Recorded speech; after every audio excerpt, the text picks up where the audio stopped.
My girlfriend kissed another guy in front of me at a party just for a dare, so I gave her the humiliation of her life. Hello everyone. My name is Richard, I'm 23 years old, and I want to tell you something that happened to me a few months ago. I never thought I'd write something like this, but ever since it happened, I haven't been able to stop thinking about it. Maybe telling it here will help me let go of some of what I've been carrying. I met Mia, also 23, at university. We both studied in the same faculty, but in different majors. From the first day we spoke, she seemed charismatic, full of energy, with an enormous ability to make friends.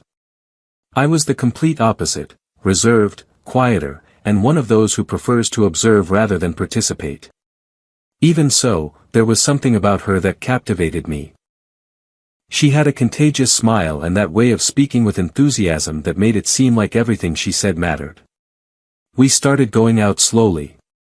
At first, we were just classmates who ran into each other in the cafeteria or the hallways. Later, we started studying together, and over time, it became a habit to see each other almost every day. Mia had a very wide circle of friends. She was always invited to parties, gatherings, short trips, or simple coffee afternoons. I, on the other hand, had few friends, but the ones I had were close. When we started dating, I noticed she wanted me to integrate more into her group, and even though it wasn't my thing, I tried for her. The first time I went to one of her parties, I felt out of place. It was a house full of people talking at the same time, loud music, colored lights, and that smell of alcohol that permeated everything. Mia took my hand and introduced me to some of her friends. They all seemed nice, but I also noticed something. Most of them had that typical closed group attitude, where if you're not like them, they look at you with a certain distance. Even so, I wanted to fit in. I didn't want Mia to think I wasn't making an effort. Over time, I started going to those gatherings more often. Mia would get excited every time I agreed to go with her. It's going to be chill, love, she would tell me. And even though that was almost never true, I believed her. At those parties, they always played truth or dare. At first, it was simple things, like telling secrets or playing silly jokes. But then the dares became more extreme, almost always related to drinking. Whoever lost had to drink until they almost couldn't anymore. I remember one occasion Mia had to take several shots in a row and ended up so dizzy she could barely stand. I got worried. I asked her to stop, that it wasn't necessary to keep playing, but her friends laughed and told her it was just fun. She looked at me and smiled, trying to brush it off. Relax, love. I'm fine, she told me that time. But she wasn't. I had to practically carry her home, and the next day she thanked me for taking care of her.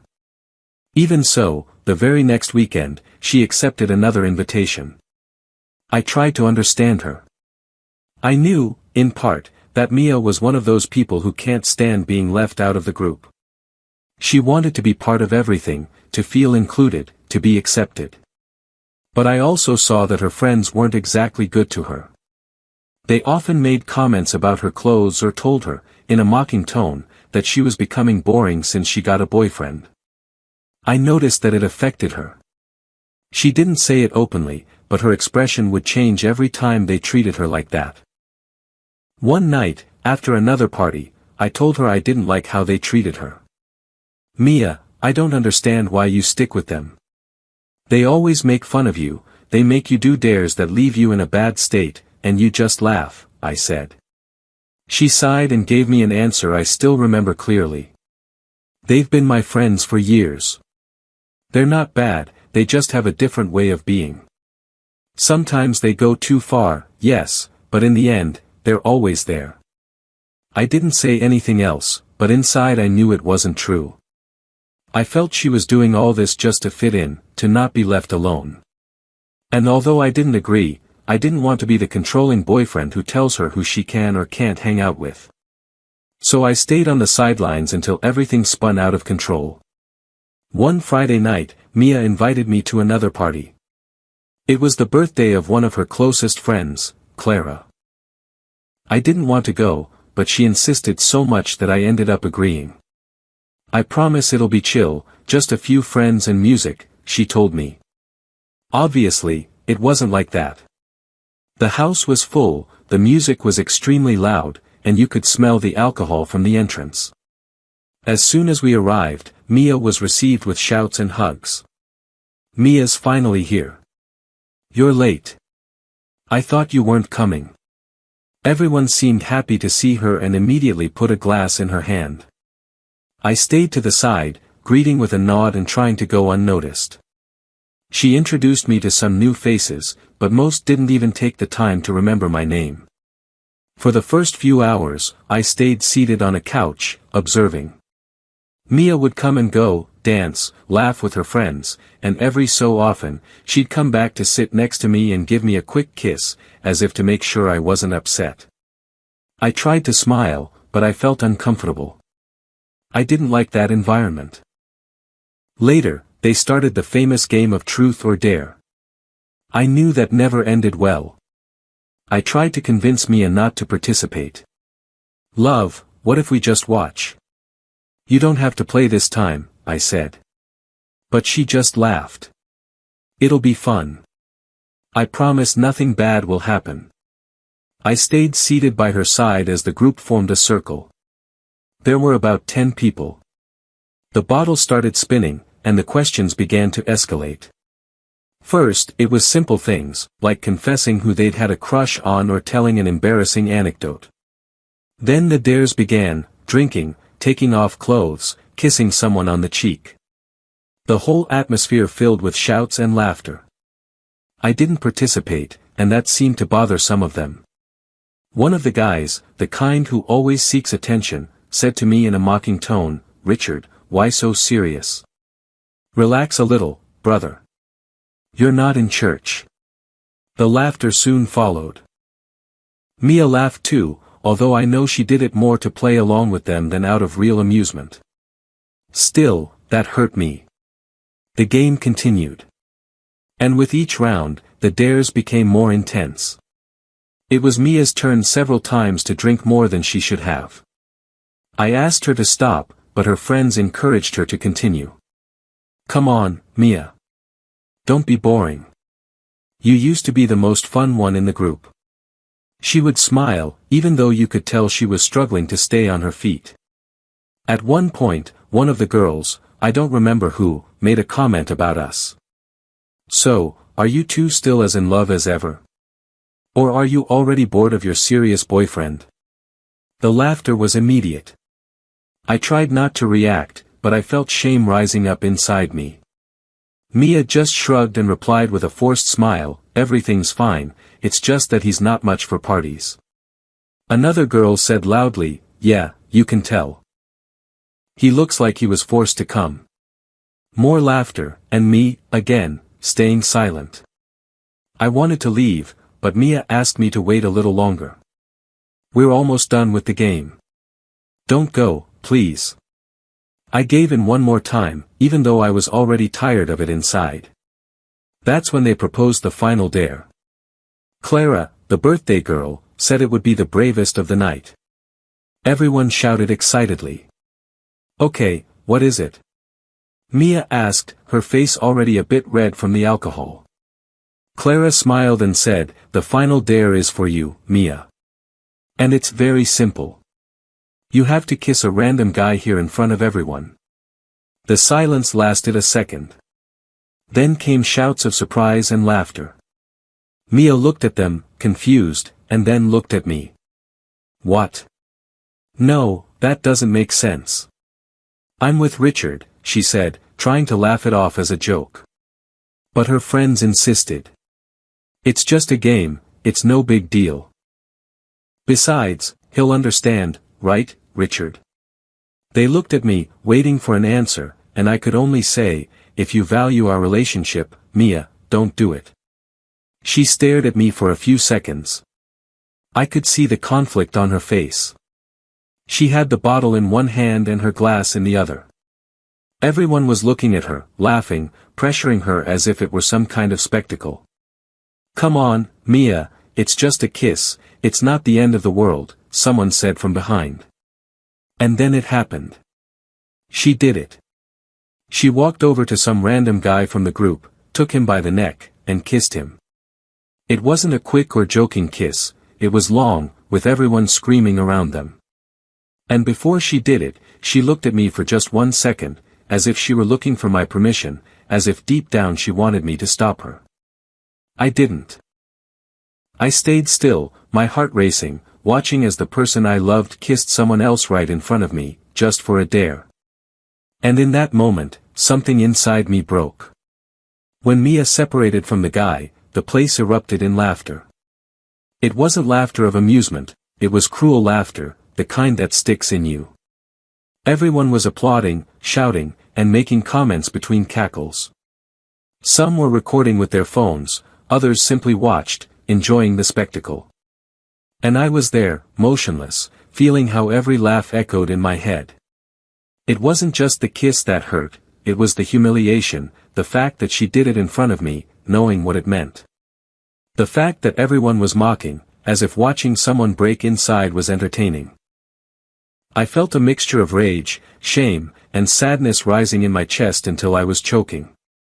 One of Mia's friends, a guy I barely knew but who always tried to be the funny one in the group, approached, laughing, and said loudly, "Bro, I have never seen the face of a cuckold at the exact instant his heart breaks." The laughter increased. I stared at him, saying nothing. Inside, I just thought, what the hell am I doing here?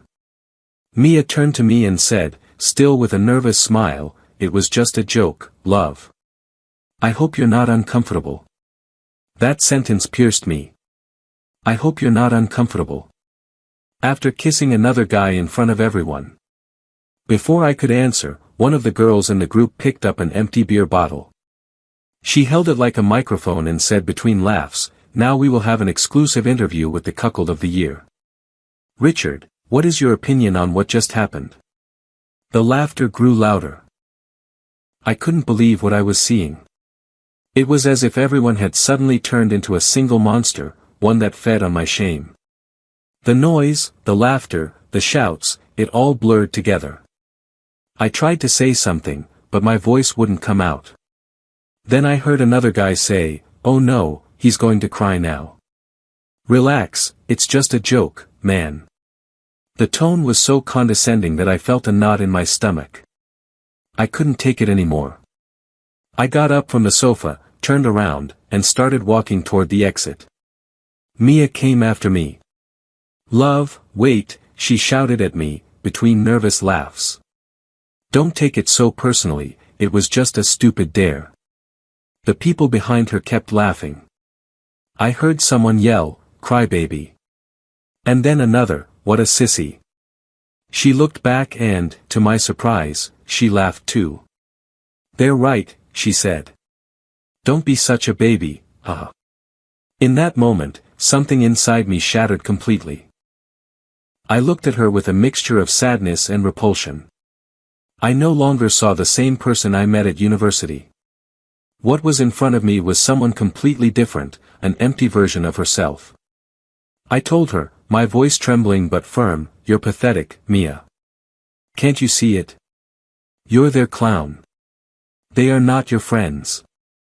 To them, you're just a jester, a girl with low self-esteem, desperate for attention. You disgust me." The group made that typical sound, that collective, "ooh," they make when something harsh is said. Someone behind muttered, he told her her truths. Now Mia is the one who's going to cry." But no one laughed as hard this time. For an instant, the atmosphere changed. I took a deep breath. I looked at all those faces that, until recently, called themselves her friends. I saw more empty voids than people. I told them loudly, with contained rage, "And you are all pathetic too. Do something with your lives. You spend your time getting drunk and thinking that makes you interesting." The same guy who had called me a cuckold earlier said with a cynical smile, "Calm down, philosopher, don't get so intense." I looked at him fixedly. It was Lucas, the typical guy who boasts about being the life of the party, but everyone knew he had problems at home. And then, without thinking, I let slip something I knew would hurt. Tell me, Lucas, do you use alcohol to forget that your mom is a drug addict or to forget that your dad abandoned you? The silence was immediate. No one said a word. The laughter died as if someone had suddenly turned down the volume. Lucas stayed still for a few seconds, processing what he had just heard. His face changed. He shot up, staggering, and came straight at me with his fist raised. He tried to hit me, but I dodged. It wasn't difficult. He was so drunk he could barely keep his balance. He fell against a chair and spilled a bottle. Someone shouted his name. Others tried to stop him. I just took advantage of the moment to turn around and get out of that house. I walked down the street without looking back. I felt my heart beating hard. I didn't know if I was trembling from rage, pain, or disappointment. I just wanted to get away from all of that. I heard footsteps behind me. It was Mia. She came running, her voice choked. "Richard, wait. Don't go like this," she yelled. I stopped. Not for her, but because I needed to end everything right there, leaving nothing unresolved. She approached with her makeup running and her eyes red, though I didn't know if it was from the alcohol or from what had just happened. "Richard, I swear I didn't want it to turn out like this. It was a game, that's all. It doesn't mean anything." I looked at her, exhausted. I had no anger left, just a kind of emptiness. "Mia," I told her calmly, "I dare you to get yourself a personality and buy yourself an ounce of dignity." She looked at me, confused, not knowing what to say. "We're done," I said finally, in a firm voice, and kept walking. She didn't follow me again. That night, I got to my apartment and just sat in the dark. I didn't turn on the light, I didn't cry either, I just stared into space with my head full of images of what had happened, the laughter of her friends, the way she looked at me before kissing him, the words she said afterward, trying to minimize everything. I couldn't understand at what point everything had fallen apart. Yes, I thought about the times I went with her to those parties just to make her happy, about how I tried to adapt to her world, about the times I stayed silent when I saw her getting lost among people who only used her to laugh at. And still, there I was, torn to pieces, while they were probably still drinking as if nothing had happened. That night I understood something. Not everyone who smiles with you is your friend, and not all people who say they love you know what that word means. Mia wasn't a bad person from the beginning. She simply got lost. She surrounded herself with people who molded her until she became an empty version of herself. And I, in my attempt to adapt, ended up getting lost too. Days later, I found out the story had become a rumor among several classmates at the university. Someone had recorded part of the kiss and the confrontation with Lucas. I didn't care. None of it made sense anymore. I didn't want revenge, or explanations, or apologies. I just wanted peace. I never spoke to Mia again. I found out through mutual friends that she tried to contact me weeks later, but I didn't respond. She had crossed a line that can't be undone with a sorry. Respect, when it's broken in that way, cannot be recovered. With time, I understood that it wasn't the kiss that hurt the most. What hurt the most was that she laughed along with them while everyone humiliated me. That she preferred to look good in front of a group of empty people rather than defend what we had. That's what really broke me. Sometimes I see her in the university hallways. She avoids looking at me, and I do the same. But on one occasion, our eyes met for an instant, and I knew she understood everything. I knew she had finally realized what I tried to tell her that night, that those she called friends only laughed at her when she wasn't around. I saw a mixture of shame and regret on her face, and for the first time, I didn't feel resentment, only compassion. I've thought a lot about what happened, and if I got anything out of all this, it's that you cannot sacrifice your dignity to fit in, nor change your essence to please others. I did it, and I ended up watching someone I loved destroy herself trying to please everyone else. Sometimes growing up also means learning to let go. And although it hurt, that night marked the beginning of something different for me. Because I understood that loneliness isn't always a punishment. Sometimes it's the first step to recovering what others tried to take from you, your peace, your value, and your self-respect. So if anyone ever tells you that something was just a joke, remember that real jokes don't destroy anyone.